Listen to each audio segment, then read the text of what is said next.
Assalamualaikum warahmatullahi wabarakatuh. Alhamdulillahi rabbil alamin, wassalatu wassalamu ala asyrafil anbiya'i wal mursalin, nabiyyina Muhammadin wa ala alihi wa ashabihi ajma'in. Asyhadu an la ilaha illallah wahdahu la syarika lah, wa asyhadu anna Muhammadan abduhu wa rasuluh. يا أيها الذين آمنوا اتقوا الله حق تقاته ولا تموتن إلا وأنتم مسلمون. أما بعد، jamaah yang dimuliakan Allah Subhanahu wa taala, alhamdulillah kita bersyukur dan memuji Allah atas segala nikmat dan juga karunia-Nya. Salawat serta salam semoga senantiasa tercurahkan kepada Nabi kita Muhammad sallallahu alaihi wasallam.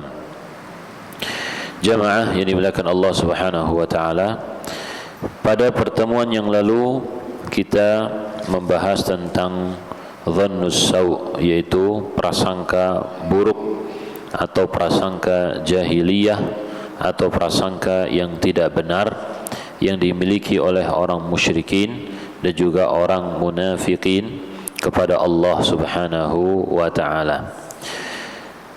Kita melanjutkan sedikit tentang prasangka buruk ini sebelum kita beralih kepada pembahasan munkirul qadar, yaitu orang yang mengingkari takdir. Pada pertemuan yang lalu terakhir kita membaca tentang beberapa contoh bentuk berprasangka buruk kepada Allah Subhanahu wa taala sebagaimana yang disebutkan oleh Ibnu Qayyim rahimahullah dalam kitabnya Zadul Ma'ad.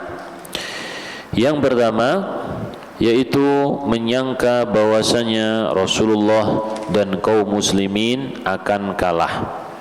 Artinya mereka akan mati sebelum Allah Subhanahu wa taala menyempurnakan agama Islam. Ya, mereka mati tidak bisa berdakwah lagi, tidak bisa menyebarkan agama Islam. Ini prasangka siapa? Prasangka orang-orang munafikin dan musyrikin. Kemudian yang kedua, menyangka bahwa Islam akan sirna, menganggap Islam itu tidak akan disempurnakan oleh Allah. Islam itu akan musnah, tidak akan ada lagi. Ya, ini juga adalah prasangka yang buruk sekali. Dan kita melihat sampai saat ini alhamdulillah Islam itu adalah agama yang paling baik, agama yang pengikutnya paling kokoh di dalam keyakinan, ya, dan juga paling tenang di dalam menjalankan kehidupan dan senantiasa ada sampai menjelang hari kiamat. Yang nomor tiga, menyangka bahwa kesyirikan akan unggul selama-lamanya. Ya, ini adalah keyakinan orang-orang musyrikin. Maka ini juga tidak benar. Kesyirikan itu tidak pernah unggul. Mungkin secara fisik, ya, mereka unggul. Tetapi kalau dibandingkan secara teori, secara hujjah, maka kesyirikan itu tidak akan pernah menang melawan teori atau juga hujjah ilmu di dalam agama Islam. Ya, nah, jadi orang-orang musyrikin banyak di antara mereka yang ketika kalah dari hujjah, kalah dengan ilmu, maka mereka menggunakan kekuatan untuk mengalahkan orang-orang yang beriman kepada Allah Subhanahu wa taala. Taib. Jadi kesyirikan itu tidak akan unggul, ya, itu yang benar. Tetapi mereka mengira bahwasanya kesyirikan itu, ya, selain Islam akan unggul selama-lamanya. Yang keempat, menyangka bahwasanya Allah melakukan sesuatu tanpa ada tujuan, tanpa ada hikmah. Maka ini juga adalah suatu kebatilan. Karena seseorang saja kalau dia melakukan sesuatu tanpa ada hikmahnya, maka dia disebut sebagai orang yang safih, yaitu orang yang tidak mengetahui mana yang manfaat dan mana yang madarat. Maka Allah Subhanahu wa taala Rabbul Alamin Maha mengetahui, dan juga Allah Maha bijaksana. Setiap tindakan yang Allah lakukan sesuai dengan ilmu dan kebijaksanaan. Maka seluruh apa yang dilakukan oleh Allah Subhanahu wa taala penuh dengan apa? Tujuan dan juga kemaslahatan. Taib. Dan itu tadi yang mengatakan bahwasanya Allah berbuat tanpa tujuan, tanpa hikmah, adalah pendapat Asy'ariyah, ya. Pendapat Asy'ariyah dari kaum Asy'ariyin, sebagaimana dikatakan oleh Ar-Razi dan juga Al-Amidi. Kemudian yang kelima, termasuk dhannus sau', prasangka buruk kepada Allah, adalah menyangka bahwa Allah tidak akan membangkitkan manusia untuk dimintai pertanggungjawaban atas amal perbuatan mereka selama di dunia. Ya, ini adalah prasangka siapa? Prasangka orang musyrikin yang tidak beriman kepada hari kebangkitan. Mereka mengatakan wala adhunnu sa'ata qa'imah. Aku tidak menganggap bahwasanya hari kiamat itu akan datang, akan terjadi. Wala irruditu ila rabbi la ajidanna indahu lal husna. Dan kalau aku dikembalikan kepada Allah, maka yang aku dapatkan adalah suatu kebaikan. Ya, ini kepedean, ya, ucapan yang terlalu semangat dan percaya diri dari orang-orang yang kufur kepada Allah, tidak beriman kepada hari akhir. Mereka menganggap bahwasanya hari kiamat itu tidak ada, dan seandainya ada maka mereka pasti mendapatkan kebaikan dari Allah. Apa standar mereka mendapatkan kebaikan? Yaitu mereka menganggap harta benda yang Allah berikan di dunia adalah bentuk cinta Allah kepada hambanya. Taib. Seorang direktur perusahaan dianggap buruk dan tidak beres jika dia tidak peduli untuk menyelesaikan masalah yang terjadi di antara pegawainya, serta tidak memutuskan perkara di antara mereka yang bertikai. Lalu, pantaskah Allah yang maha bijaksana membiarkan manusia begitu saja tanpa meminta pertanggungjawaban mereka? Ya. Jadi kalau di dunia ini saja ada hukum untuk menyelesaikan perkara, kalau pemimpin negeri ini tidak bisa memutuskan suatu perkara, berarti dia bukanlah seorang pemimpin yang baik. Dia tidak memiliki sifat keadilan. Ya, maka Allah Rabbul Alamin adalah zat yang maha adil, maha bijaksana. Ya, seorang yang hidup di dunia pasti mendapatkan keadilan Allah, kalau tidak di dunia maka di akhirat. Baik. Yang keenam, yaitu dari bentuk prasangka buruk kepada Allah Subhanahu wa taala.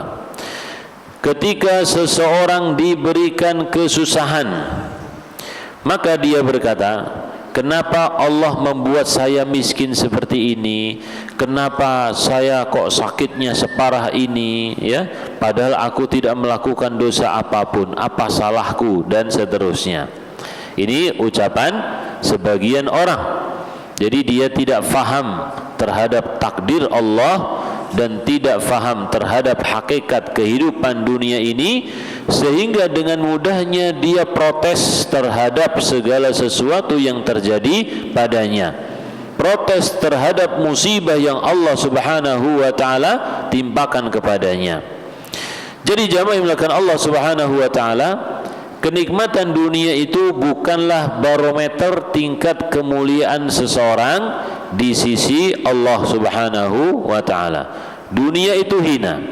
Allah memberikannya kepada siapa saja yang hidup di dunia, entah itu manusia atau binatangnya, mukminnya atau kafirnya, baiknya atau yang jahatnya, semuanya diberi rizki oleh Allah. Ada orang mukmin yang kaya raya, Ada orang kafir juga yang kaya raya. Ada orang mukmin yang miskin menderita. Orang kafir juga sama, ada yang miskin menderita. Ya, maka kekayaan atau kemiskinan bukanlah menunjukkan tingkat kemuliaan seseorang di sisi Allah Subhanahu wa taala. Jika harta adalah ukuran kemuliaan seseorang, berarti Fir'aun atau juga Raja Namrud adalah orang yang mulia, ya, karena Fir'aun adalah orang yang memiliki kekuasaan dan juga harta benda yang banyak sekali. Atau juga Qarun, hartanya banyak sekali. Berarti kalau memang barometernya adalah harta benda, berarti mereka adalah orang-orang yang dimuliakan oleh Allah. Tapi nyatanya tidak seperti itu. Orang kafir, pelaku maksiat, para penjahat yang begitu kaya raya pun juga termasuk orang yang mulia kalau memang barometernya adalah harta. Ketahuilah bahwa harta itu adalah ujian yang berat. Ujian yang berat yang telah banyak menjerumuskan anak cucu Adam ke dalam keabadian neraka jahanam, dan seterusnya di sini dijelaskan, ya. Dan juga sebagian orang mengatakan, misalkan ketika terjadi penyakit yang cepat merebaknya, mereka mengatakan, kenapa Allah membuat wabah ini, ya? Kenapa Allah membuat wabah? Tentu di sana ada hikmahnya. Kenapa Allah menciptakan bumi itu kecil? Kenapa kita hidupnya kok cuma di bumi, nggak bisa di planet yang lain? Ya, jadi pertanyaan-pertanyaan seperti ini adalah pertanyaan yang sama sekali tidak berguna untuk kita. Pertanyaan yang tidak menambahkan keimanan sedikit pun. Pertanyaan yang membuang-buang waktu, usia, sampai kemudian kita akan menyesali karena banyak perkataan-perkataan yang kita tidak berguna sama sekali. Dan bahkan ini termasuk adalah pertanyaan-pertanyaan yang menunjukkan suudzon kepada Allah Subhanahu wa ta'ala. Kenapa suudzon kepada Allah? Karena ketika dia tidak bisa menjawab pertanyaan dia kenapa, maka akan menuduh bahwasanya Allah Subhanahu wa ta'ala mengadakan segala sesuatu, ya, tanpa ada tujuan tertentu. Na'udzubillah. Taib. Dan Allah Subhanahu wa ta'ala mengatakan dalam Al-Quran, la yus'alu amma yaf'alu wa hum yus'alun. Allah Subhanahu wa ta'ala tidak akan ditanya tentang apa yang telah Allah perbuat, akan tetapi kitalah yang akan ditanya oleh Allah Subhanahu wa ta'ala. Ya, Allah ketika menciptakan kita sebagai manusia, kita nggak bisa protes, ya Allah, kenapa engkau menciptakan aku sebagai manusia, kenapa enggak malaikat saja? Ya, maka tidak akan ada pertanyaan tersebut ketika kita menghadap Allah. Ya Allah, kenapa engkau takdirkan aku sebagai penghuni neraka, kenapa tidak ditakdirkan sebagai penghuni surga saja? Ini juga tidak bisa kita tanyakan kepada Allah Subhanahu wa ta'ala. La yus'alu amma yaf'alu. Allah tidak akan ditanya terhadap apa yang Allah lakukan. Tidak ada yang mengadili Allah, tetapi wahum yus'alun, merekalah, kitalah yang akan diadili oleh Allah Subhanahu wa ta'ala. Taib. Yang ketujuh termasuk berburuk sangka kepada Allah Subhanahu wa ta'ala, dhannul jahiliyah, yaitu prasangka jahiliyah, yaitu menyangka bahwasanya Allah tidak membalas kebaikan seseorang di dunia maupun di akhirat. Menyangka hal seperti ini merupakan perbuatan prasangka buruk kepada Allah Subhanahu wa ta'ala, ya. Jadi kalau seseorang menganggap bahwasanya Allah tidak akan membalas kebaikan seseorang, ini adalah prasangka yang buruk. Dan Allah Subhanahu wa ta'ala telah membantah di dalam Al-Qur'anul Karim, innallaha la yudhi'u ajral muhsinin. Sungguh Allah tidak akan menyia-nyiakan pahala orang-orang yang berbuat baik. Ya, Dan orang-orang kafir itu mengira bahwasanya amalan mereka tidak dicatat, ya. Anna bal dhanantum, kalian mengira bahwasanya Allah Subhanahu wa taala la ya'lamu katsiran mimma ta'malun, ya. Kalian mengira bahwasanya Allah tidak mengetahui banyak dari apa yang kalian kerjakan. Ini prasangka siapa? Prasangka orang musyrikin. Mereka mengira bahwasanya Allah tidak mengetahui banyak dari amalan kita. Kalau tidak mengetahui banyak dari amalan, berarti Allah tidak bisa membalas kebaikan ataupun keburukan, ya. Maka Allah Subhanahu wa taala menjelaskan di dalam Al-Qur'anul Karim bahwasanya Allah Maha mengetahui, Allah Maha adil. Allah Subhanahu wa ta'ala menulis segala sesuatu yang dilakukan oleh hambanya, yang besar maupun yang kecil, ya. Sampai nanti pada hari kiamat mereka ketika melihat catatan amal mengatakan apa? Wa qalu ma li hadzal kitab la yughadiru saghiratan wala kabiratan illa ahsaha. Ini kitab apaan ini? Yang besar enggak ditinggal, yang kecil juga tidak ditinggal, semuanya ditulis, ya. Fawajadu ma amilu hadira. Mereka mendapatkan apa yang mereka amalkan semuanya itu hadir, ada, dan dibalas oleh Allah Subhanahu wa taala. Taib. Jadi orang yang mengira bahwasanya Allah tidak membalas kebaikan seseorang, ini adalah prasangka buruk kepada Allah Subhanahu wa taala. Jika kita melakukan suatu kebaikan, hendaknya selain berharap pahala ukhrawi di sisi Allah, kita juga harus meyakini bahwa Allah juga akan menolong dan membantu kita di dunia, ya. Ini boleh, ya. Jadi kalau kita melakukan suatu kebaikan, kita tentu mengharapkan pahala di akhirat. Tapi kita juga boleh, ya, meyakini bahwasanya dengan kita menjadi orang yang baik, Allah akan menolong kita di dunia. Karena orang yang baik itu akan menjadi apa? Akan menjadi waliullah, ya. Orang yang baik akan menjadi waliullah. Allah Subhanahu wa taala mengatakan, Allahu waliyul ladzina amanu yukhrijuhum minadh dhulumati ilan nur. Allah adalah walinya orang-orang yang beriman, mengeluarkan mereka dari kegelapan menuju cahaya. Dan juga Allah mengatakan, ala inna awliya Allahi humul muflihun. Wali-wali Allah mereka itu adalah orang-orang yang beruntung. Atau ala inna hizballahi humul ghalibun. Kelompoknya Allah itu pasti apa? Pasti menang. Dan ini yang harus kita yakini. Terkadang Allah Subhanahu wa taala memberi kebaikan dan pertolongan kepada kita di dunia ini dengan cara yang lembut tanpa kita sadari. Jika saja setiap kebaikan dibalas oleh Allah secara jelas atau terang-terangan, maka semua orang akan beriman dan berbuat baik. Bisa difahami, Pak, ya?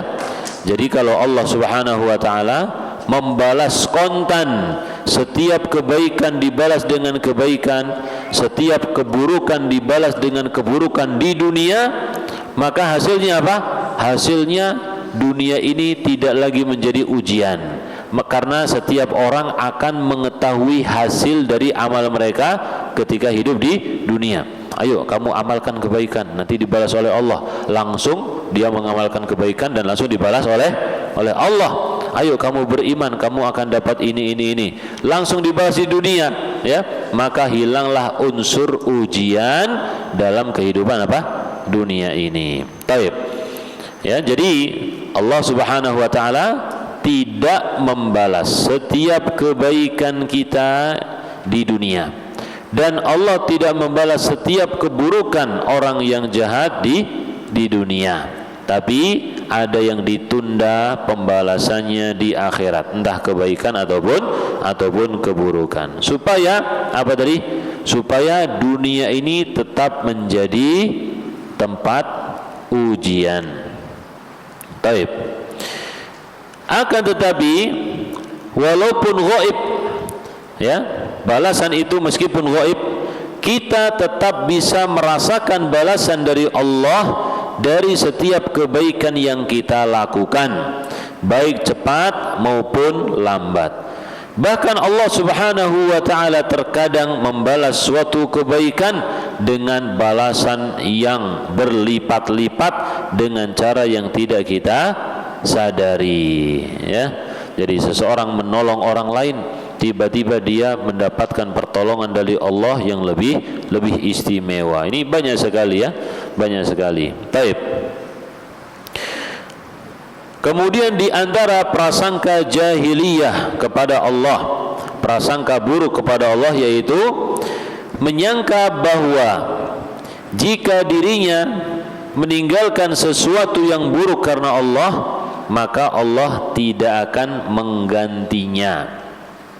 Ya, kalau seseorang meninggalkan keburukan karena Allah, mengira bahwasanya Allah tidak akan apa? Menggantinya, enggak ada gantinya. Ini adalah prasangka yang buruk sekali. Akan tapi yang harus kita yakini jamaah, ya, ketika kita meninggalkan suatu kemaksiatan, suatu perbuatan dosa, ganti yang paling utama adalah ganti di akhirat, ya. Ganti yang paling utama adalah ganti di akhirat. Adapun di dunia, ya, adapun di dunia bisa diganti oleh Allah Subhanahu wa ta'ala, bisa juga apa? Tidak, gitu ya. Seperti para sahabat radhiyallahu anhum. Kita mengenal Mus'ab bin Umair, seorang yang dulu di masa mudanya, ya, bergelimang kecukupan dari orang tuanya. Bajunya bagus, aromanya wangi, kulitnya halus. Tetapi ketika masuk Islam, miskin. Apa yang dia miliki adalah bajunya yang dia pakai, kulitnya bersisik. Tetapi beliau berdakwah di jalan Allah, menyebabkan Islamnya banyak orang dari suku Aus di kota Madinah. Kemudian berjihad, ya, di medan pertempuran perang Uhud, sehingga meninggal dunia. Beliau dikatakan oleh Khabbab bin Al-Arat, orang yang mendahului tetapi belum melihat hasil dari perjuangan mereka, ya, belum melihat hasil dari perjuangan mereka, tetapi mereka yakin bahwasanya Allah Subhanahu wa ta'ala pasti menyempurnakan balasannya di mana? Di akhirat. Bahkan orang-orang para sahabat yang mendapatkan balasan baiknya, ya, hasil dari jerih payah mereka di dunia, mereka takut kalau apa yang mereka dapatkan di dunia ini adalah disegerakan oleh Allah kebaikannya, nanti di akhirat mereka tidak dapat, ya. Ini kekhawatiran siapa? Para sahabat radhiyallahu anhum. Oleh karena itu tadi, ketika kita meninggalkan suatu kemaksiatan, ketahuilah itu adalah suatu keharusan, ya, suatu keharusan agar kita tidak dihukum oleh Allah Subhanahu wa ta'ala. Dan Allah pasti akan mengganti dengan yang lebih baik, yaitu yang halal di dunia serta ganjaran yang besar di akhirat. Nabi sallallahu alaihi wasallam mengatakan, innaka lan tad'a syai'an lillahi illa baddalakallahu bihi ma huwa khairun laka minhu. Sesungguhnya tidaklah engkau meninggalkan sesuatu karena Allah, melainkan Allah akan menggantikan untukmu yang lebih baik daripada apa yang kau tinggalkan tadi. Taib. Dan juga Allah Subhanahu wa ta'ala dalam hadis qudsi riwayat Bukhari dan Muslim mengatakan, ana inda dhanni abdi bi, aku sesuai dengan prasangka hambaku kepadaku. In dhanna khairan falahu, kalau hambaku itu berprasangka baik, maka itu akan baik baginya. Wa in dhanna syarran falahu, kalau dia berprasangka buruk, maka itu juga akan apa? Buruk baginya, ya. Jadi alangkah baiknya kalau kita senantiasa berprasangka baik kepada Allah Subhanahu wa taala. Amal soleh kita pasti dibalas oleh Allah, dan keburukan yang kita tinggalkan juga akan diganti oleh Allah Subhanahu wa taala dengan yang lebih baik.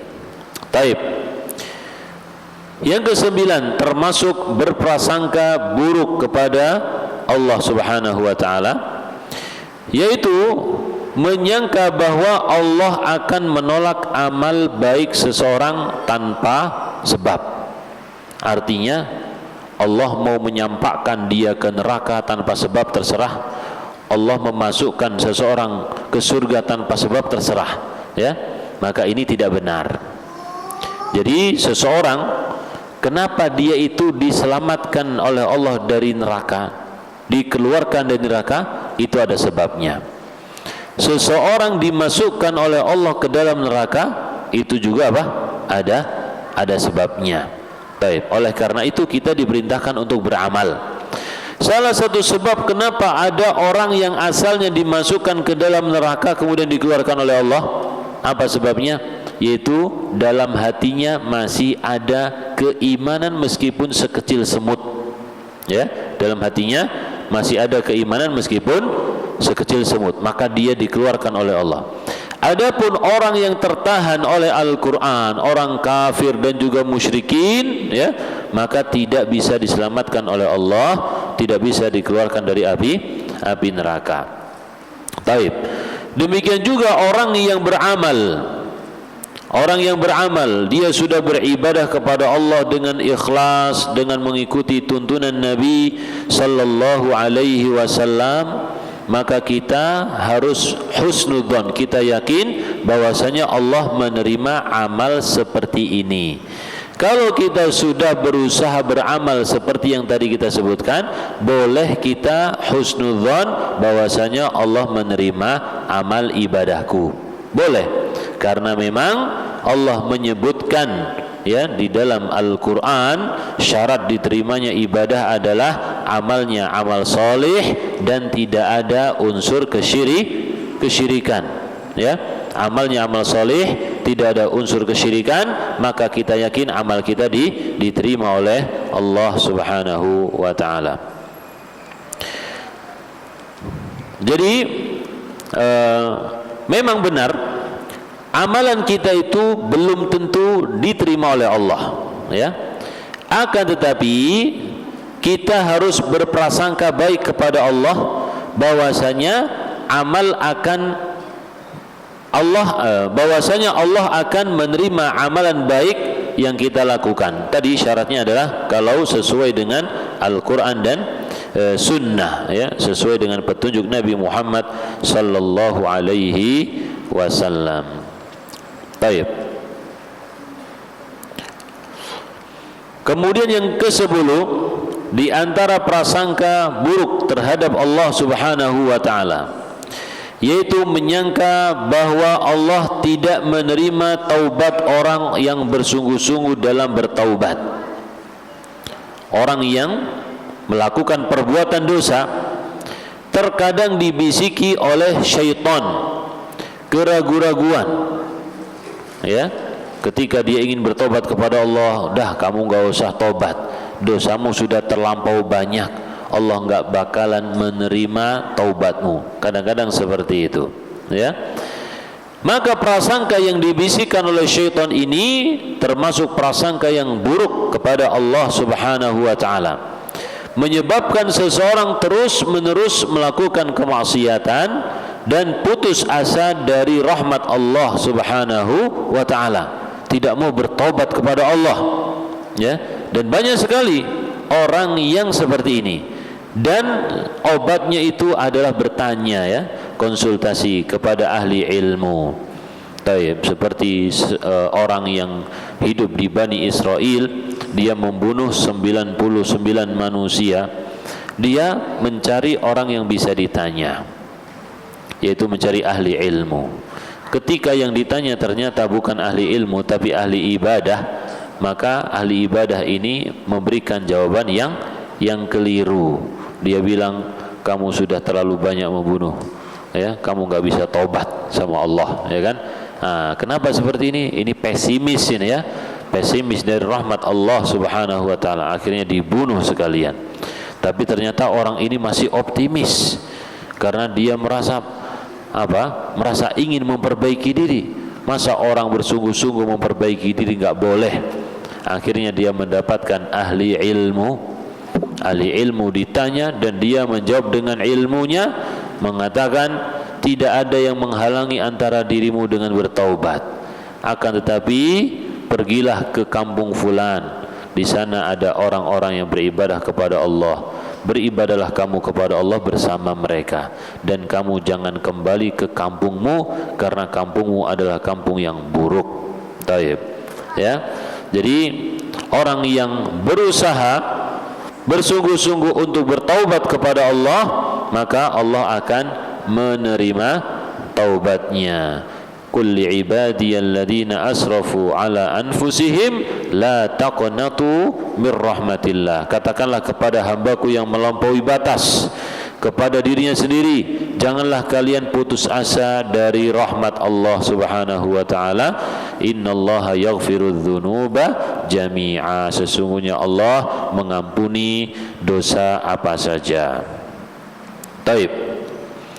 Prasangka buruk yang lainnya, yang ke-11 contohnya adalah menyatakan bahwa zahir yang nampak dari ayat-ayat sifat dalam Al-Quran ataupun hadis Nabi adalah bentuk tasbih yang merupakan kekufuran, kesyirikan. Nah, ini kembali pembahasan tentang asma wa sifat, ya.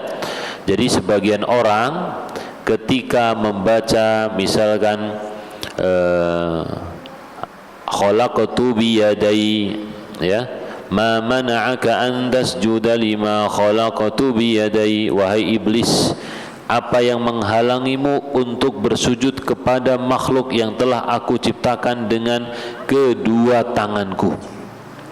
Ketika orang ini membaca Allah memiliki kedua tangan, ya, maka langsung dia mengira bahwasanya ini adalah bentuk penyerupaan Allah dengan makhluknya. Ini enggak pantas, gitu dia bilang apa?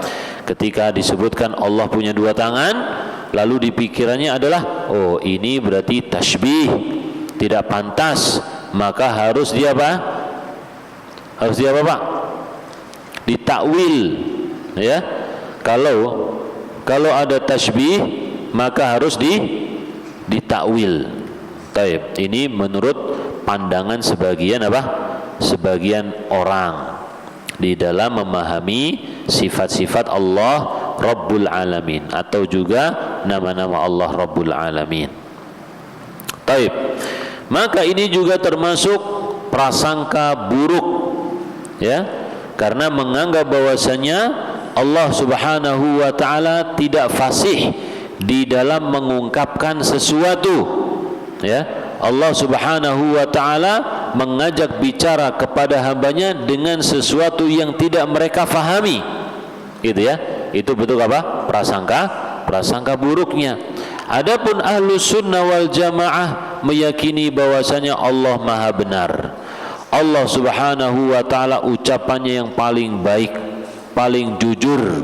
Jadi apa yang dibaca dalam Al-Quranul Karim, apa yang kita baca itu adalah sebenar-benarnya, maknanya juga apa?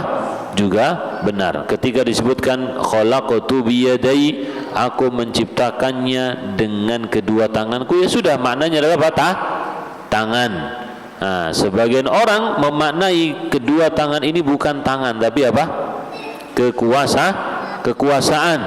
Allah enggak punya tangan katanya, ya. Allah punya kekuasaan tapi Allah tidak punya tangan dan lain sebagainya. Banyak sekali ayat-ayat seperti ini. Taib. Demikian juga termasuk berprasangka buruk yang dilakukan oleh orang-orang musyrikin.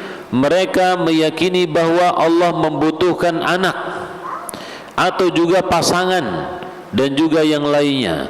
Qalu takhadallahu walada subhanah. Mereka mengira bahwasanya Allah punya anak. Maha suci Allah Subhanahu wa ta'ala. Ya, ini adalah ucapan siapa? Ucapan orang Nasara dan juga orang musyrikin. Orang Nasara menganggap Isa adalah putra Allah. Adapun orang musyrikin menganggap bahwasanya para malaikat adalah putri Allah. Ya. Jadi malaikat itu dianggap sebagai apa? Putri Allah. Taib. Amittakhadha mimma yakhluqu banatin afa asfakum bil banin, ya. Apakah Allah Subhanahu wa ta'ala menciptakan para malaikat itu perempuan, kemudian Allah memberikan kalian anak laki-laki yang kalian sukai? Taib. Ini pengingkaran Allah Subhanahu wa ta'ala kepada orang-orang musyrikin yang menganggap bahwasanya para malaikat itu putri-putri Allah yang jenis kelaminnya apa? Perempuan. Taib. Yang ke-13, termasuk prasangka buruk kepada Allah Subhanahu wa ta'ala, yaitu memiliki keyakinan bahwa Allah tidak mengetahui hal-hal yang detail. Keyakinan seperti ini diyakini oleh para filsuf, ahli filsafat.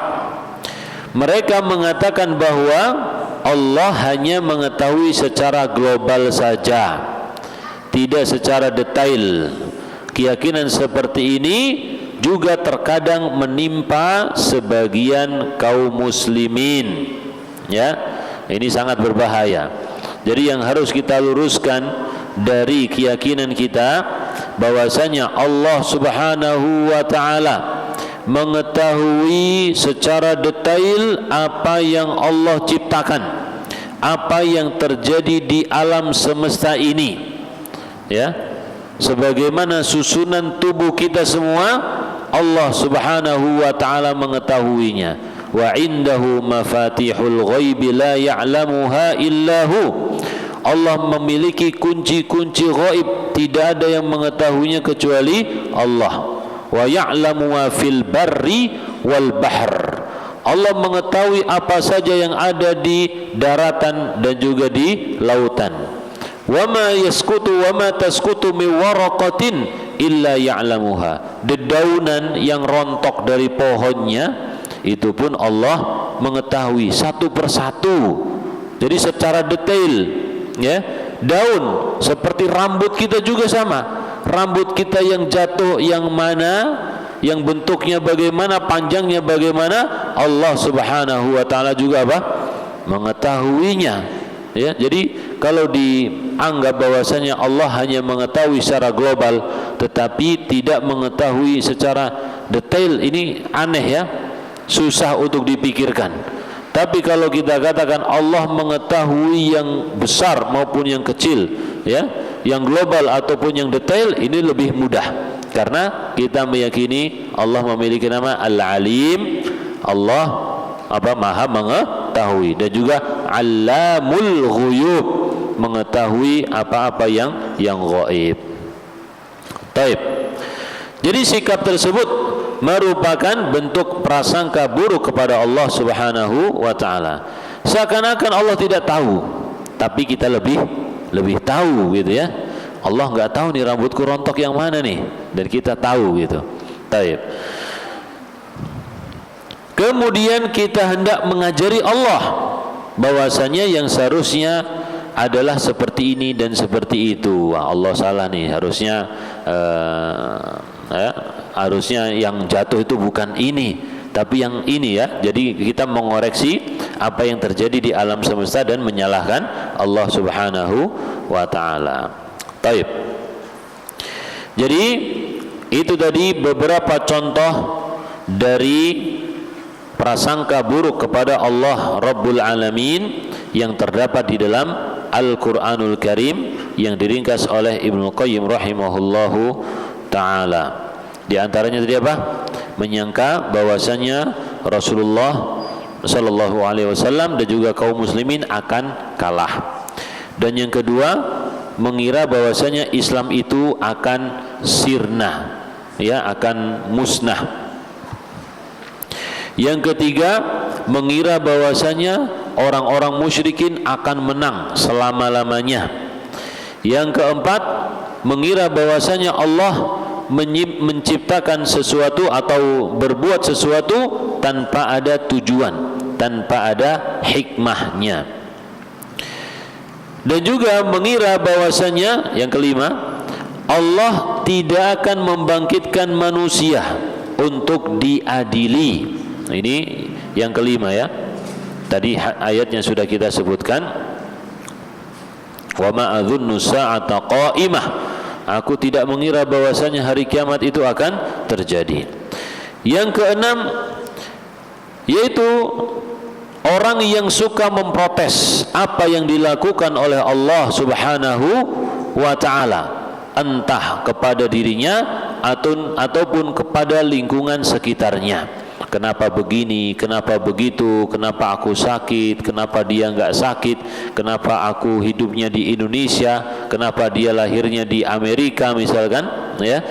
Maka hal-hal seperti ini tidak patut untuk ditanyakan. La yus'alu amma yaf'alu wa hum yus'alun. Allah tidak ditanya atas apa yang Allah lakukan, tapi merekalah yang akan ditanya. Dan juga yang ketujuh, termasuk prasangka buruk, mereka mengira bahwasanya kebaikan orang yang baik itu tidak akan dibalas oleh Allah di dunia maupun di akhirat, ya. Jadi orang yang berbuat baik itu ya sudah, gitu ya. Seperti dalam firman Allah surat Yasin, wa idza qila lahum at'imu, ya. Gimana? Wa idza qila lahum anfiqu mimma razaqakumullah qala alladziina kafaru lil ladziina amanu anut'imu man law yasha'ullahu at'amah, ya. Apabila mereka disuruh berinfak, orang kafir ini, maka orang kafir akan berkata kepada orang muslim, apakah kita akan memberi makan? Allah saja enggak peduli dengan mereka, Allah saja enggak mau ngasih makan mereka, masa kita yang ngasih makan? Jadi mereka menganggap bahwasanya kita melakukan kebaikan itu tidak ada artinya, ya.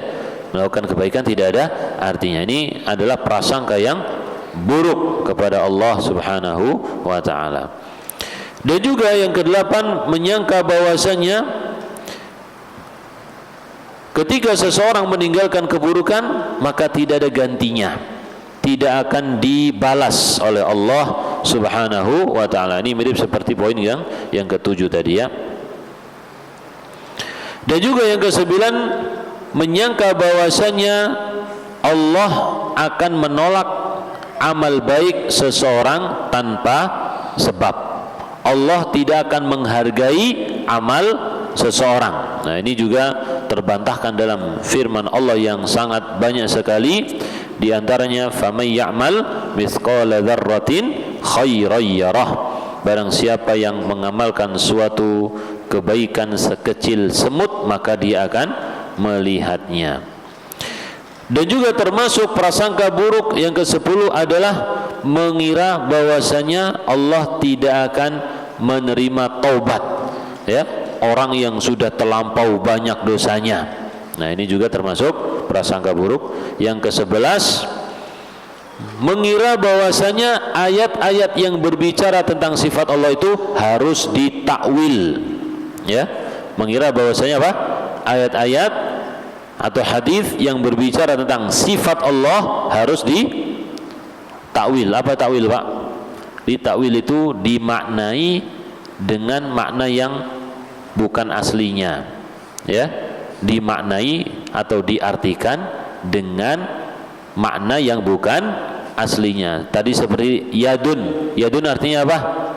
Tangan. Itu makna asli. Tapi diartikan yang bukan makna aslinya, contohnya apa? Kekuasaan. Tangan jadi kekuasaan. Taib. Kemudian juga termasuk prasangka buruk, yaitu meyakini bahwa Allah butuh anak, butuh teman, butuh istri, seperti yang diucapkan oleh orang-orang musyrikin. Yang terakhir tadi, meyakini bahwasanya Allah mengetahui yang global tetapi tidak mengetahui perkara secara detail, bagaimana dia akan terjadi, bagaimana dia kalau terjadi, di mana, itu Allah tidak tahu. Ini kata sebagian orang-orang ahli filsafat. Taib.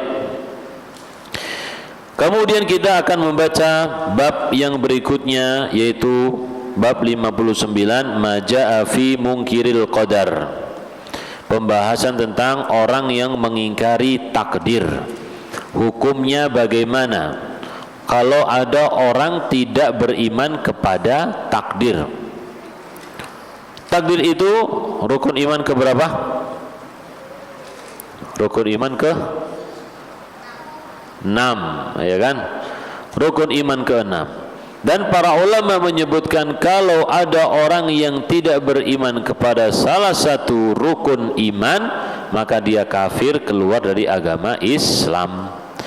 Seperti kalau orang ada yang mengingkari hukum salah satu rukun Islam, ya, dia mengatakan haji tidak wajib misalkan, puasa Ramadan tidak wajib, dia juga keluar dari agama Islam karena mengingkari sesuatu yang sudah ditetapkan oleh Allah Subhanahu wa taala.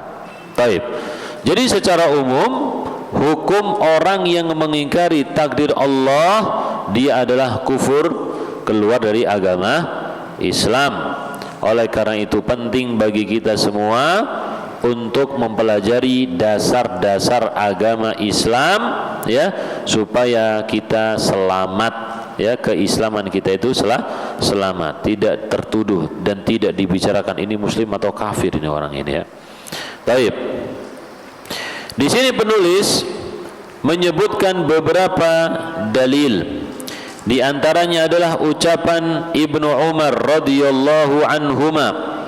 Beliau mengatakan, walladzi nafsu ibni Umar biyadihi, demi zat yang jiwanya Ibnu Umar di tangannya, lau kana li ahadihim mithlu Uhudin dhahaba, seandainya salah seorang di antara mereka memiliki seperti gunung Uhud berupa emas, thumma anfaqahu fi sabilillah, kemudian dia infakkan di jalan Allah, ma qabilahu Allahu minhu hatta yu'mina bil qadar, niscaya Allah tidak akan menerimanya darinya sampai dia beriman kepada takdir.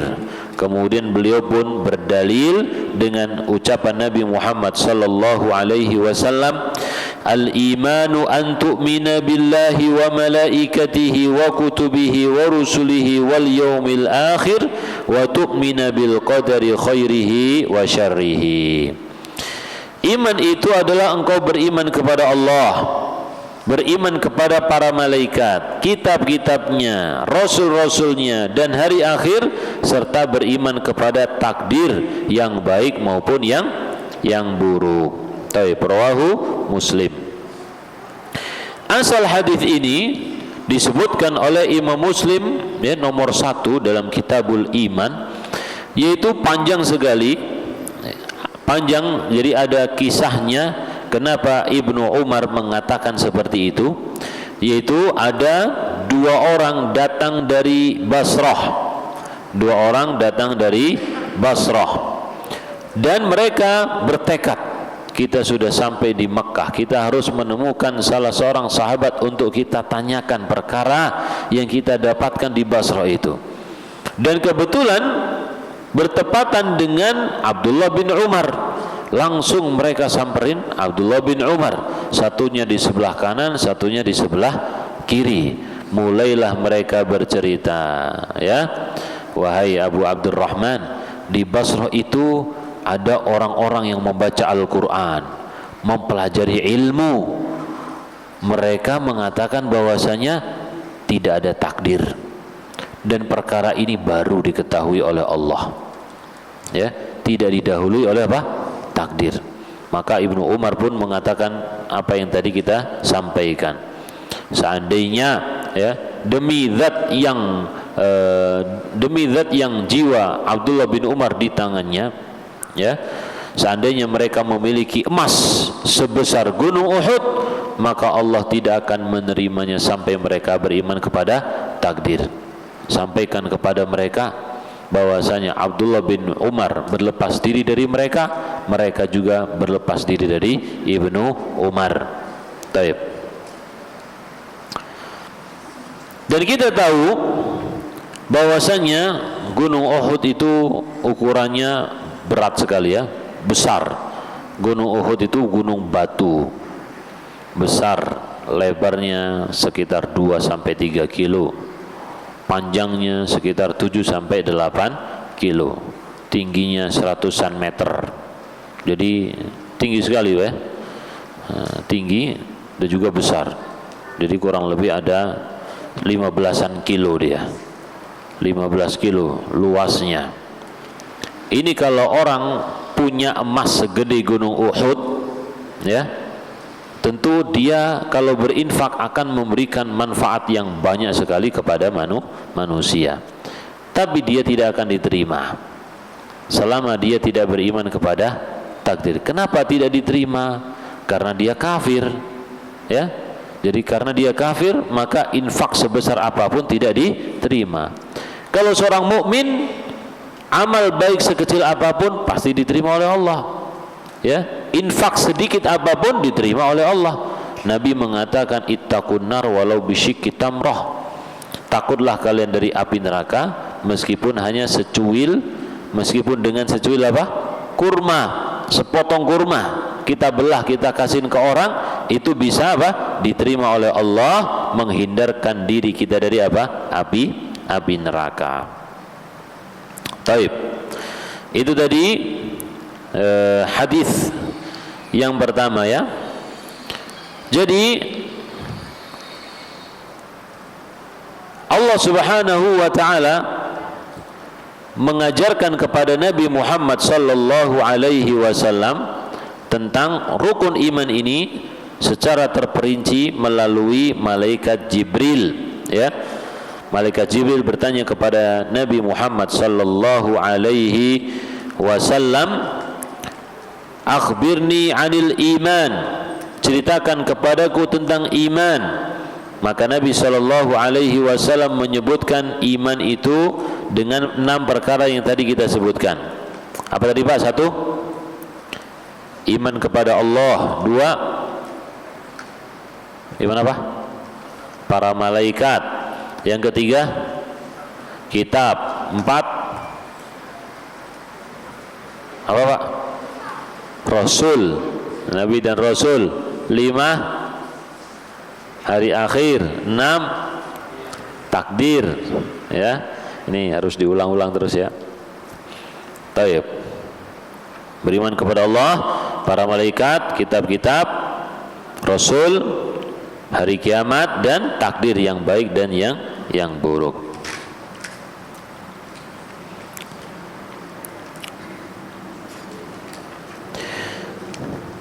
Jadi infak seseorang ya, amalan seseorang tidak diterima oleh Allah sampai dia beriman kepada takdir. Demikian juga diriwayatkan dari Ubadah bin Samit, sahabat yang lain ini ya. Ubadah ibnu Samit radhiyallahu anhu, beliau berkata kepada putranya, ya bunai, wahai putraku, innaka lan tajida ta'mal iman hatta ta'lama. Kamu tidak akan bisa merasakan manisnya keimanan sampai kamu mengetahui annama asabaka lam yakun liyukhti'aka. Apa yang menimpamu tidak akan meleset darimu. Wa ma akhta'aka lam yakun liyusibaka. Dan apa yang meleset darimu tidak akan pernah menimpamu. Jadi Allah nggak bakal keliru. Sesuatu yang sudah tertulis di dalam catatan takdir, maka itulah yang pasti terjadi ya. Jadi ada orang satu mobil misalkan kecelakaan, ada satunya masih hidup, satunya meninggal dunia, satunya lagi sakit misalkan koma, semuanya sudah ada di dalam catatan takdirnya, nggak bakal meleset keliru. Oh ini seharusnya yang mati ini, nggak bisa ya. Taib, semuanya sudah ditentukan oleh Allah Rabbul Alamin. Engkau mengetahui bahwasanya apa yang menimpamu tidak akan meleset darimu, dan apa yang meleset darimu tidak akan menimpamu. Ya, kita sering mengucapkan hampir saja, hampir saja. Aku mendengar Rasulullah sallallahu alaihi wasallam bersabda, "Inna awwala ma khalaqallahul qalam." Sesungguhnya yang pertama kali Allah ciptakan itu adalah al-qalam. Al-qalam bahasa kita adalah pena, ya, yang digunakan untuk menulis.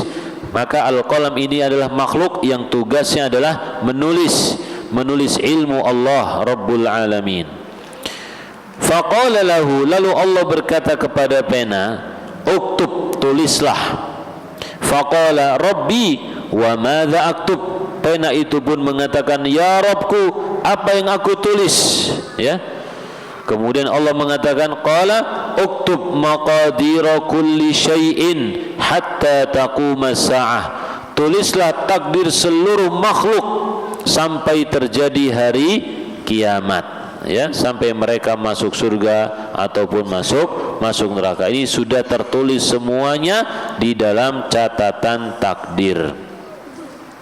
Kemudian Ubadah ibnu Samit mengatakan, ya bunai, wahai putraku, sami'tu Rasulullah sallallahu alaihi wasallam yaqul, aku mendengar Rasulullah sallallahu alaihi wasallam mengatakan, man mata ala ghairi hadza falaysa minni. Barang siapa yang mati bukan di atas keyakinan ini, maka dia bukanlah termasuk golonganku. 6, ya. Jadi Ubadah ibnu Samit mengajarkan kepada putranya, kepada anak-anaknya, bagaimana memiliki keyakinan keimanan yang benar kepada Allah Subhanahu wa taala. Dan beriman kepada takdir Allah itu seperti beriman kepada Allah Subhanahu wa taala. Karena takdir Allah adalah kuasa Allah, ilmu Allah, sifat-sifat Allah Subhanahu wa taala. Ya. Seseorang ketika dia kufur terhadap takdir, berarti dia tidak beriman kepada ilmu Allah, tidak beriman kepada keadilan Allah, tidak beriman kepada kuasa Allah Subhanahu wa taala. Taib. Dan juga di dalam riwayat Imam Ahmad disebutkan, inna awwala ma khalaqallahu al-qalam. Sesungguhnya yang pertama kali Allah ciptakan adalah al-qalam. Lalu Allah mengatakan, faqala lahu uktub, tulislah. Fajara fi tilka sa'ati bima huwa kainun ila yaumil qiyamah. Maka berjalanlah dari hari itu, ya, jadi yang ditulis oleh pena itu berjalan sesuai dengan tulisan sampai pada hari kiamat. Semuanya sesuai, ya, semuanya sesuai. Taib. Dan juga dalam riwayat Ibnu Wahab, beliau mengatakan Rasulullah sallallahu alaihi wasallam bersabda, "Faman lam yu'min bil qadari khairihi wa syarrihi ahraqahu Allahu bin nar." Barang siapa yang tidak beriman kepada takdir, yang baik maupun yang buruk, maka Allah akan bakar dia dengan api.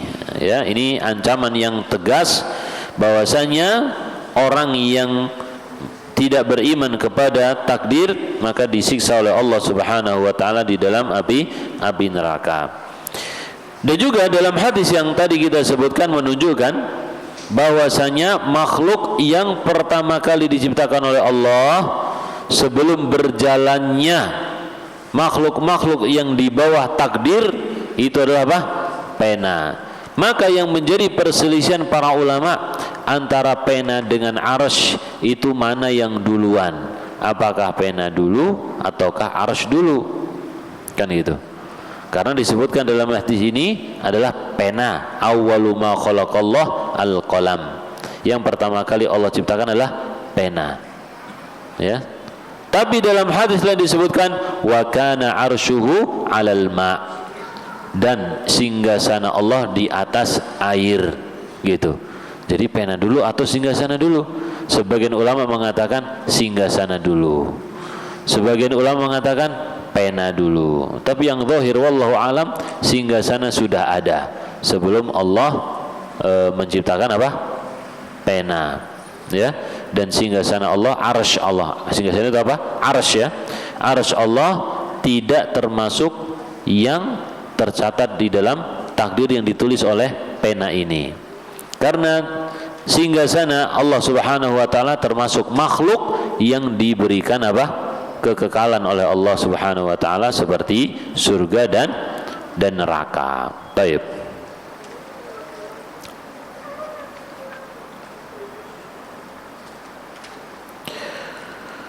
Dalam Musnad dan juga Sunan dari Ibnu Dailami, ada seseorang yang bernama Ibnu Dailami.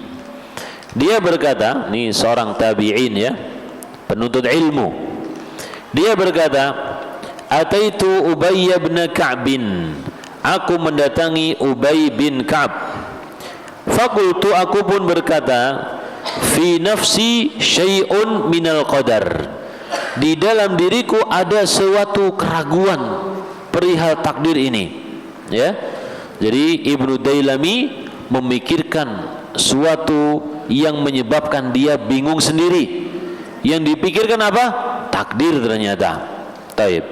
Fahadithni bi syai', maka tolong sampaikan kepadaku suatu hadis. La'allallaha yudhibuhu min qalbi. Yang aku harapkan Allah Subhanahu wa taala menghilangkan syubhat, keraguan-raguan di dalam hatiku ini. Faqala, maka kemudian Ubay bin Ka'ab mengatakan, "Lau anfaqta mithla Uhudin dhahaba." Seandainya engkau berinfak seperti gunung Uhud, dhahaban, yaitu sebuah emas, ma qabilahu Allahu minka, Allah tidak akan menerimanya darimu, hatta tu'mina bil qadar, sampai engkau beriman kepada takdir. Wa ta'lama anna ma asabaka lam yakun liyukhti'aka, dan sampai engkau mengetahui bahwasanya apa yang menimpamu tidak akan meleset darimu. Wa ma akhta'aka lam yakun liyusibaka, dan apa yang meleset darimu tidak menimpamu, maka tidak akan apa? Menimpamu. Walau mitta ala ghairi hadza lakunta min ahlin nar. Kalau kamu tidak meyakini hal ini, maka kamu termasuk penghuni neraka. Ini kurang lebih sama seperti yang sebelumnya ya. Jadi akidah para sahabat berkaitan dengan takdir kurang lebih sama. Sesuatu yang sudah dituliskan oleh Allah pasti kita dapatkan. Kalau memang tidak termasuk takdir kita, maka kita tidak akan apa? Mendapatkannya. Jadi tadi siapa saja? Ibnu Umar, kemudian juga Ubadah ibnu Samit, kemudian juga di sini siapa? Ubay bin Ka'ab. Baik. Dilanjutkan. Qala Ibnu Dailami mengatakan, fa'ataitu Abdullah bin Mas'ud. Aku mendatangi Abdullah bin Mas'ud, sahabat yang lain. Wa Hudzaifah bin Yaman, dan juga Hudzaifah bin Yaman. Wa Zaid bin Thabit.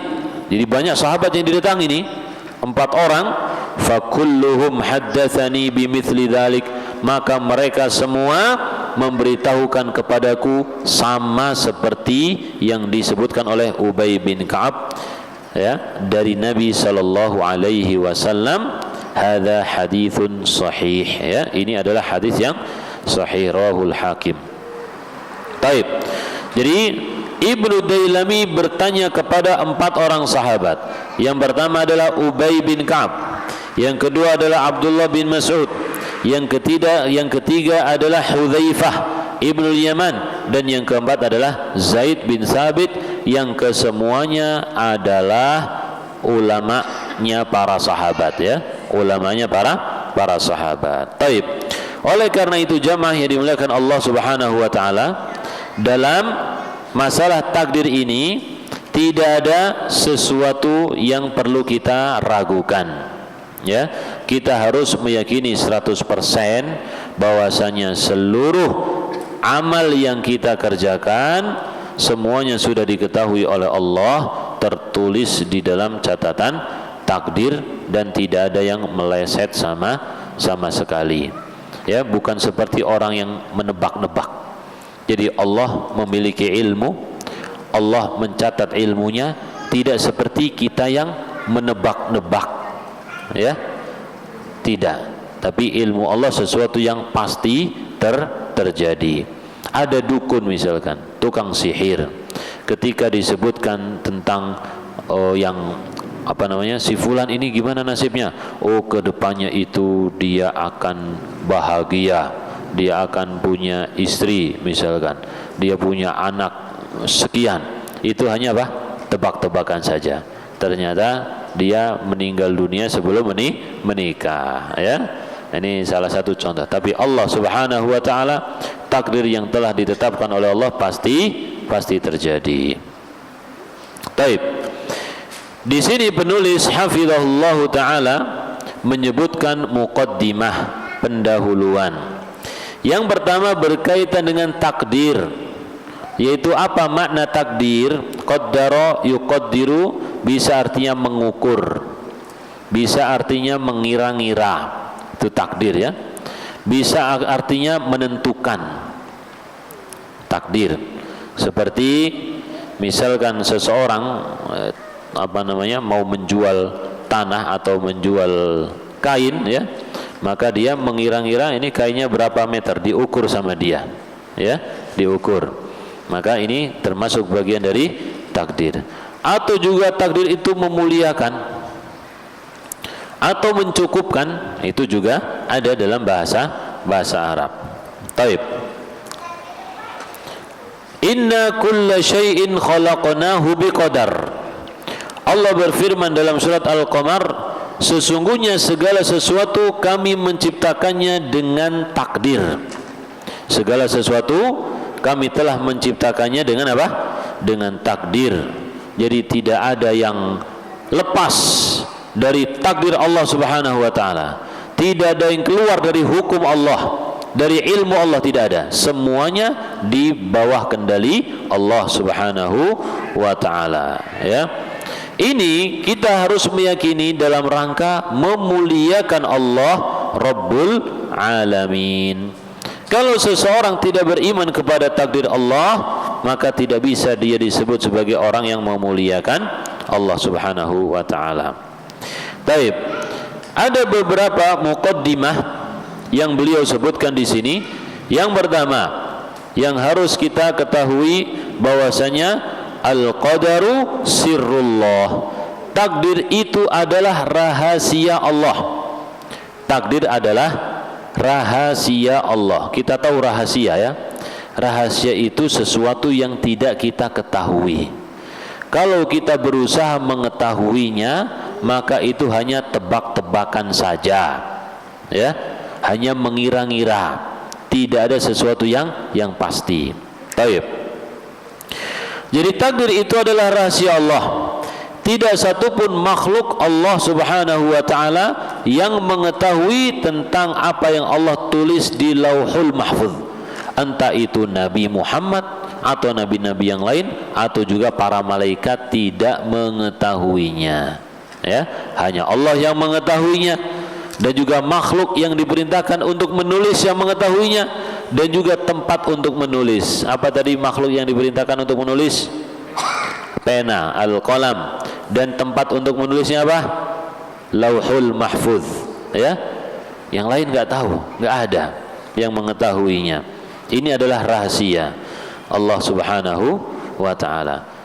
Jadi kalau seseorang ketika dia melakukan kejahatan, kemaksiatan, berdalil dengan takdir Allah, bisa diterima enggak? Jawabnya tidak bisa, karena dia tidak mengetahui takdir Allah Subhanahu wa ta'ala, ya. Dia tidak mengetahui takdir Allah. Ali bin Abi Thalib pernah ditanya oleh seseorang, "Ya Abul Hasan, ma taqulu fil qadar?" apa pendapatmu tentang takdir wahai Abul Hasan? Abul Hasan itu Ali bin Abi Thalib. Maka beliau mengatakan, takdir itu adalah tariqun muzlimun, jalan yang gelap, jalan yang tidak diketahui mana arah yang benar. Fala taslukhu, maka kamu jangan melewati jalan tersebut. Ya, jadi jangan berlebih-lebihan dalam apa? Memikirkannya tentang masalah takdir ini, ya, tentang masalah takdir. Tapi kalau seseorang berbicara tentang takdir berdasarkan ilmu dari Al-Quran dan Sunnah Nabi Sallallahu Alaihi Wasallam, maka boleh saja, dan tidak ada yang bertentangan antara satu dengan yang lainnya, bahkan akan menguatkan, melengkapi, ya, melengkapi dan juga memberikan jawaban kepada kita beberapa pertanyaan yang ada di pikiran kita. Tapi kita tidak boleh apa? Berlebih-lebihan memikirkannya.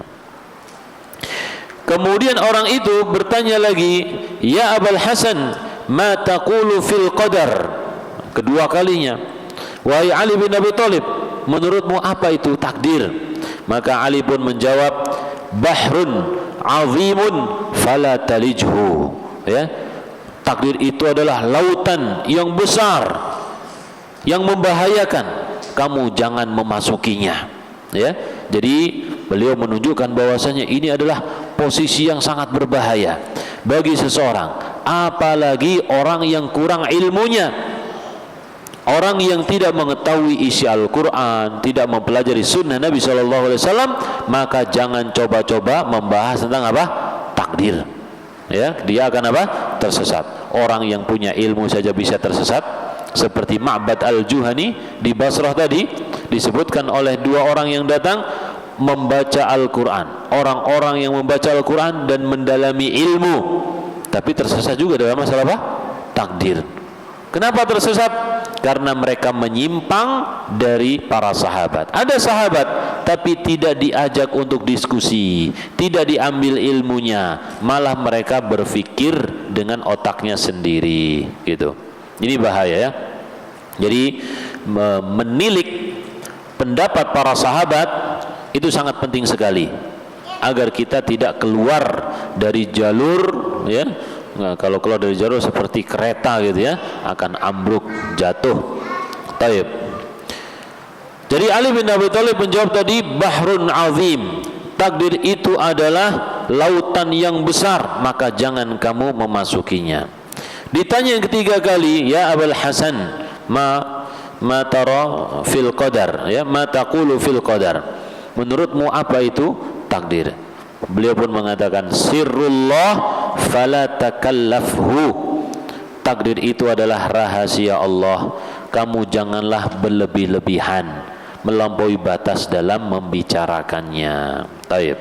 Jadi ini tiga hal yang disebutkan oleh Ali bin Abi Thalib. Takdir itu adalah apa?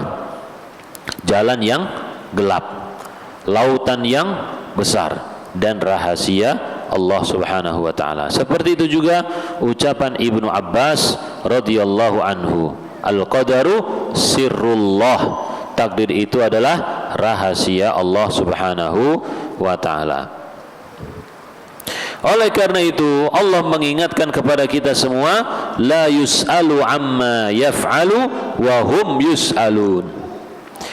Allah tidak akan ditanya tentang apa yang Allah lakukan, tapi merekalah yang akan ditanya, ya, kita yang akan ditanya.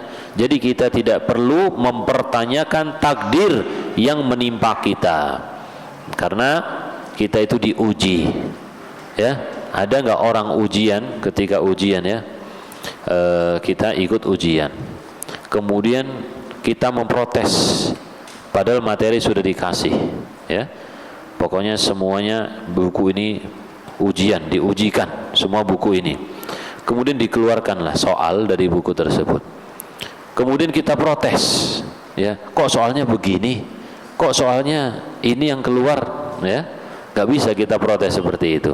Karena sudah diberitahu Bahkan orang yang menguji berhak untuk apa? Untuk memberikan nilai 0 kalau kita salah dalam menjawab, dan dia tidak akan ditanya, tidak akan dihakimi, tapi yang dihakimi adalah yang melakukan siapa? Yang melakukan apa? Ujian tadi. Ya. Semua yang dihakimi, yang dinilai adalah orang yang mengikuti ujian. Adapun penguji tidak. Taib.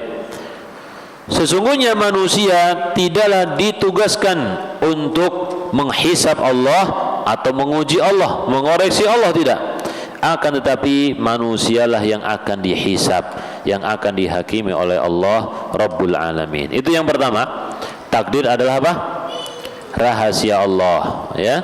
Kita tidak boleh berlebihan di dalam membahasnya, dan seseorang tidak bisa beralasan dengan takdir Allah ketika dia terjatuh dalam kemaksiatan, karena dia tidak mengetahui takdirnya sendiri. Taib. Yang kedua, al-aqlu lahu haddun. Akal itu memiliki keterbatasan. Akal kita itu terbatas. Secerdas apapun, ya, orang IQ-nya yang disebut tinggi, anggap saja yang angkanya sampai 1000 misalkan, ya. 1000 itu angka yang apa? Yang terbatas, ya. Misalkan IQ-nya sampai 1000. Dia menghafal, hafalannya pun terbatas. Seperti komputer saja, ya. Kita punya komputer, dia menyimpan data, kalau sudah habis ya sudah selesai. Harus ada yang dihapus, ya, atau di-upgrade, ditambah lagi. Itu pun masih terbatas. Demikian juga manusia, kadang dia bisa mengingat, kadang dia lupa, ya, dan ingatannya itu pun terbatas. Kadang dia bisa memikirkan sesuatu, kadang dia tidak bisa, ya. Bahkan ada orang yang cerdas dalam urusan dunia, ketika dia membaca Al-Quran susah bacanya. Ada yang seperti itu. Ada orang yang pintar baca Al-Quran, ketika disuruh mikirin matematika gak bisa, gitu ya. Nah, ini beda-beda, ya.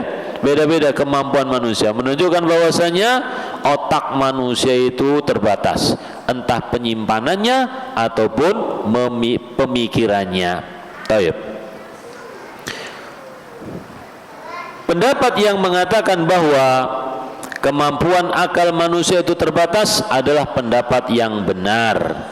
Sebagaimana indera-indera yang lainnya, kita punya mata, kita punya telinga, ya, kita punya apalagi penciuman, itu terbatas. Kita tidak bisa mencium aroma yang jauh. Kita bisa melihat yang dekat, tetapi kalau sudah jauh itu kita akan mengecilkan mata kita pun belum kelihatan itu apa itu, ya, itu kambing atau burung gagak, ya. Ada orang berdebat, ya kan, melihat hitam-hitam di padang pasir, itu kambing atau burung gagak. Satunya bilang burung gagak, satunya apa? Kambing itu kayaknya itu, ya, kambing hitam. Kemudian itu kambingnya terbang, ya. Terbang ternyata itu, ya, hitam-hitamnya terbang. Dia bilang apa? Anzun wa intoro, itu kambing meskipun dia bisa terbang tapi tetap apa? Kambing. Artinya ngeyelin orang ini. Taib. Jadi mata manusia terbatas. Telinga juga sama. Telinga manusia juga terbatas. Kita misalkan mendengarkan, misalkan kita punya anak 10 atau 3, nggak usah banyak-banyak deh, 3. Mereka semua berbicara, meminta kepada kita dengan permintaan yang beda-beda. Bisa nggak kita nangkep, ya, dengan telinga kita yang 2 ini, 3 anak kita yang ngomong itu, bisa nggak kita membedakan ini tadi minta A, ini tadi minta B, ini tadi minta C? Tentu nggak bisa, repot, ya, nggak bisa. Ini terbatasnya telinga kita. Pikiran juga sama. Kita tidak bisa fokus ke dalam hal, misalkan 10 hal kita kumpulin, kita bisa fokus semua. Ada yang mungkin seperti itu, tapi apa? Terbatas juga. Ya, terbatas juga. Orang yang bisa memikirkan apa sih namanya itu? Multitasking gitu, ya. Taib, yang bisa melakukan berbagai macam hal dan selesai secara apa? Bersamaan dalam satu waktu. Taib. Tapi itu pun terbatas dengan hanya beberapa kegiatan saja, ya, yang bisa dipadukan. Kalau nggak bisa dipadukan ya nggak bisa. Taib.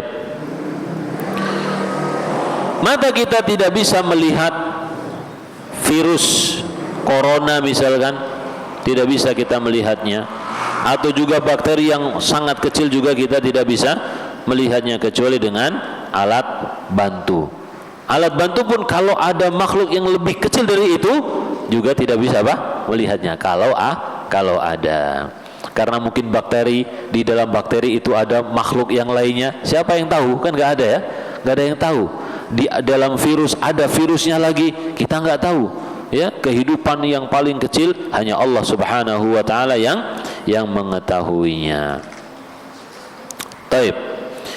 Intinya bahwasanya ketika panca indera kita itu terbatas, maka logika pikiran manusia juga terbatas. Maka Allah Subhanahu wa taala menjaga kaum muslimin supaya waktu mereka itu menjadi waktu yang berharga, waktu yang produktif, yang bermanfaat.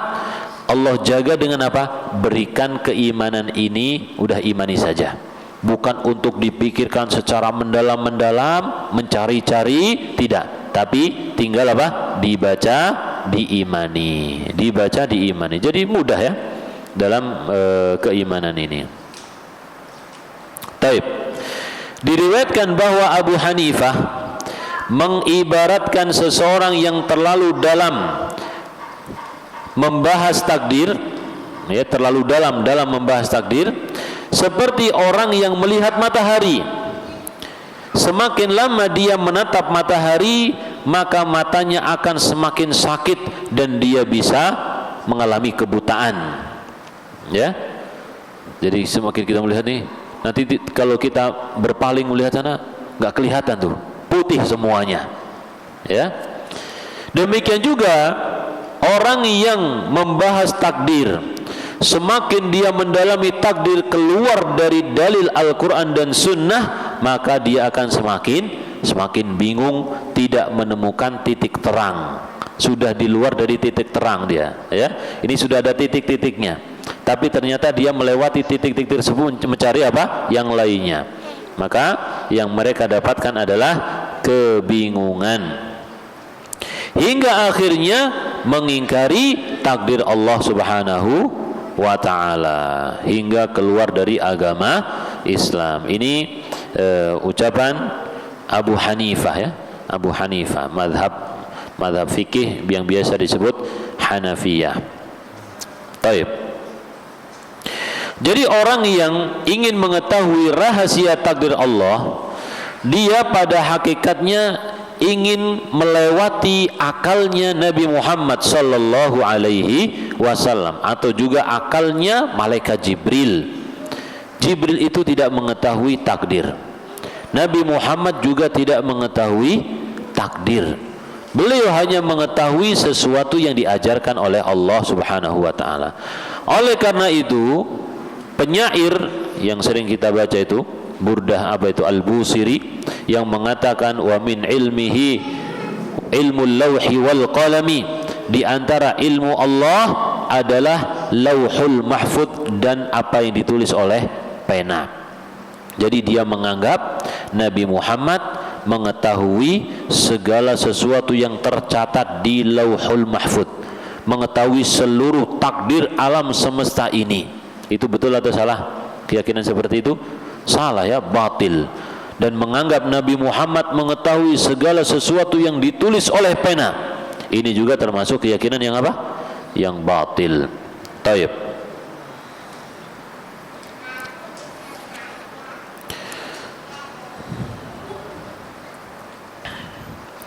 Kemudian juga disebutkan bahwa ada beberapa hal gaib yang kita dilarang untuk memikirkannya untuk keselamatan kita sendiri, ya. Di antaranya adalah kita dilarang untuk memikirkan zat Allah, bentuk Allah, hakikat Allah. Ya, Allah itu isinya apa misalkan ya, itu nggak boleh. Kalau kita kan daging ya, daging dan darah dan lain sebagainya. Kemudian kita mikir sampai mengatakan Allah itu tersusun dari apa? Haram ucapan seperti ini. Tidak boleh. Ya. Seperti misalkan ana bercerita kepada antum, ada makhluk air yang ada apa ya? Hewan gitu ya. Hewan air yang bening. Dia bisa bergerak, organnya nggak kelihatan, bening semua, ya.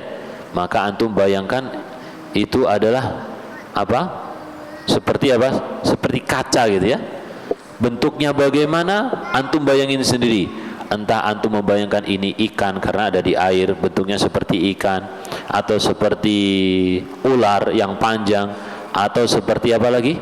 Atau seperti kura-kura. Pokoknya bentuknya itu antum yang mikirkan sendiri, gitu ya. Bentuknya antum yang mikirkan sendiri. Maka setiap orang akan memiliki pandangan yang berbeda-beda sesuai dengan apa yang dibayangkan, kan gitu ya. Maka dalam zat Allah Subhanahu wa taala, Allah tidak menyebutkan apapun tentang zatnya. Ya, Allah tidak menyebutkan apapun tentang zatnya. Maka kita tidak perlu memikirkan sesuatu yang tidak ada ilmunya sama sekali. Ini menyebabkan kita akan apa? Tersesat.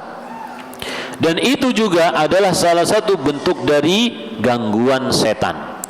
Nabi SAW menyebutkan, inna syaitana ya'ti ahadakum, sesungguhnya setan itu akan mendatangi salah seorang di antara kalian dan mengatakan apa? Man khalaqas sama, siapa yang menciptakan langit? Kita bilang Allah.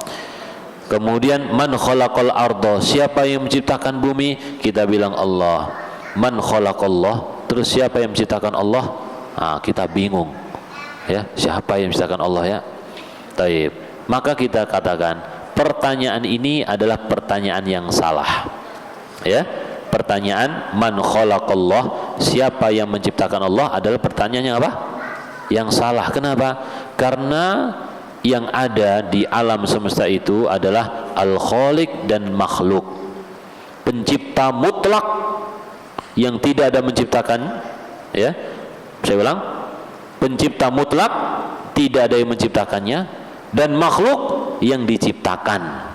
Ya, makhluk yang diciptakan. Al-Khaliq, sang pencipta, tidak disifati dengan makhluk. Ya, Al-Khaliq tidak disifati dengan sifat apa?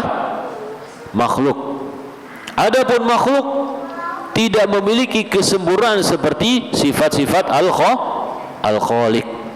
Misalkan kita mengatakan bahwasanya si fulan, ya, pencipta mobil listrik misalkan, ya, pencipta mobil listrik.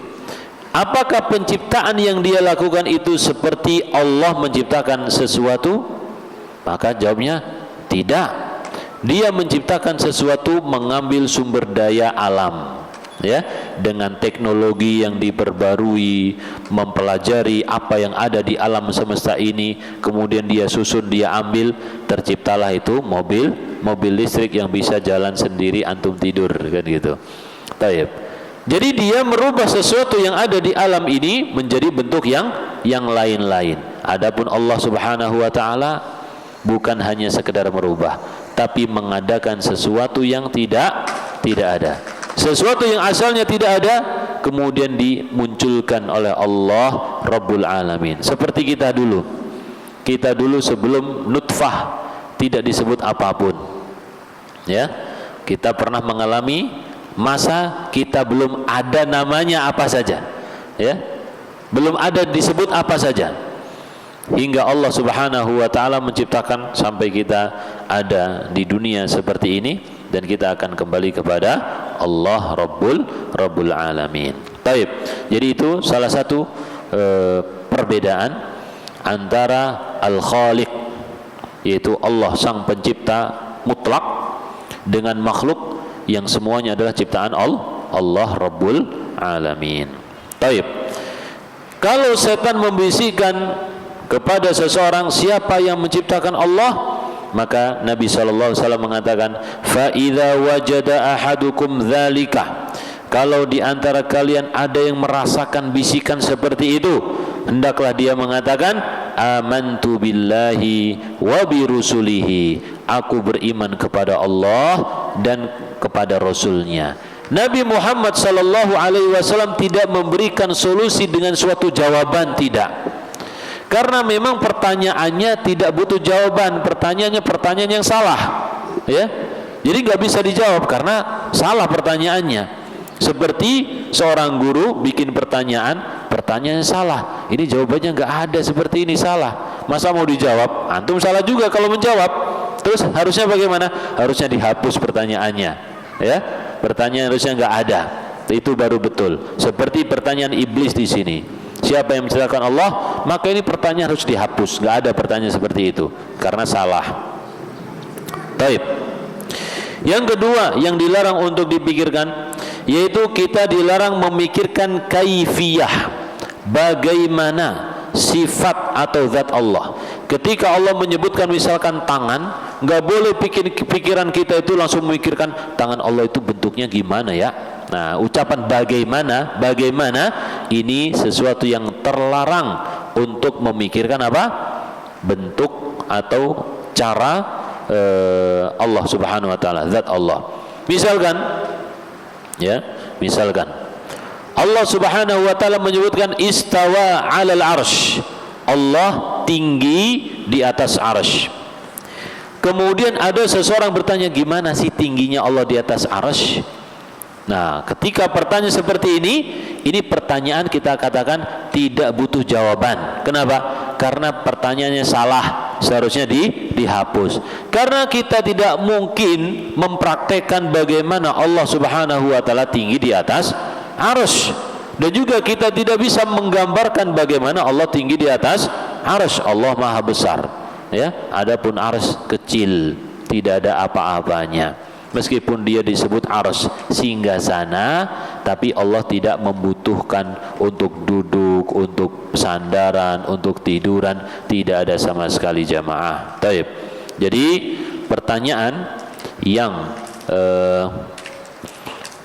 di luar dari manhaj salaf, ya, itu adalah pertanyaan yang batil, yang tidak perlu dijawab, yang seharusnya dihapus. Sebagaimana tadi bisikan iblis, ya, tidak dijawab oleh Nabi SAW, tetapi dikuatkan. Kita disuruh untuk menguatkan apa? Keimanan. Amantu billahi wa bi rusulihi, aku beriman kepada Allah dan juga Rasulnya. Allah Subhanahu wa taala berfirman dalam firman-Nya surat Asy-Syura ayat 11, yaitu kaidah di dalam memahami sifat Allah. Laisa kamitslihi syai'un, tidak ada yang semisal dengan Allah. Wa huwas samiul basir, dan Allah Maha mendengar dan Maha melihat, ya. Jadi kita mendengar, Allah Maha mendengar. Kita melihat, Allah Maha melihat. Kita pendengarannya tentu tidak sama dengan pendengaran Allah. Penglihatan kita juga tidak sama dengan penglihatan Allah. Allah Maha mendengar, Allah Maha melihat. Bisa melihat apa saja. Kalau kita melihat rumah itu apartemen, kita cuma lihat luarnya saja, warnanya. Tapi kita tidak bisa melihat apa yang ada di dalamnya, orang-orangnya lagi ngapain, isinya apa, kan kita nggak tahu, ya, Pak. Tapi Allah Rabbul Alamin tahu. Bahkan dalam hati orang yang ada di dalam apartemen pun itu Allah Maha tahu rinciannya. Kita yang ada di masjid, ya, kita tidak bisa membaca pikiran masing-masing. Ini duduk khusyuk atau ngantuk, kan gitu, ya. Ini duduk mendengarkan atau duduk bengong. Nah, Allah Maha tahu semuanya, ya. Adapun teman antum nggak tahu. Allah Maha tahu, mengetahui isi hati kita semua. Taib. Dan juga yang tidak boleh kita pikirkan adalah tidak boleh berpikir tentang rahasia takdir, mendalami perkara apa? Takdir ini nggak boleh. Sebagaimana disebutkan, Nabi SAW mengatakan, wa idza dzukiral qadar fa amsiku, Ya, wa idza dzukiral qadar faamsiku. Kalau disebutkan tentang takdir, tahanlah diri kalian. Tahan diri. Jangan sembarangan ngomong. Ya, jangan sembarangan menyimpulkan, ditahan. Harus menjaga diri supaya tetap di atas jalan Al-Qur'an dan sunnah Nabi sallallahu alaihi wasallam. Jadi itu tadi 3 hal ghaib yang tidak boleh untuk kita pikirkan. Yang pertama, kita memikirkan zat Allah.